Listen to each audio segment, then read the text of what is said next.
继续来关心，为着要抓诈骗犯罪，缅甸是各一界展开行动。因的军政府初八甲边境诈骗园区遐150栋建筑物甲设施全部拆掉。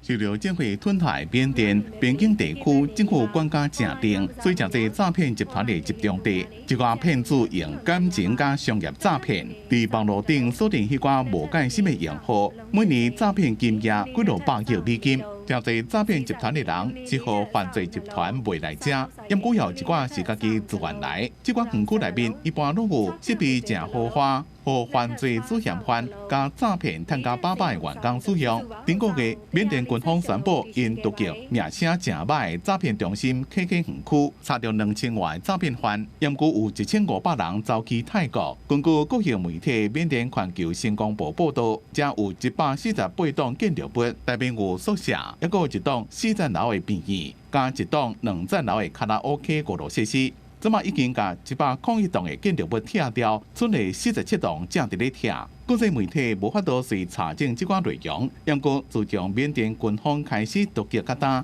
缅甸甲泰国境内民众不时拢会听到爆炸声音。专家讲，突击行动规模无大，精心策划，有意公开宣传，目的是伫咧无影响伊的经济利益前提之下，回应国际社会要求打击诈骗园区的压力。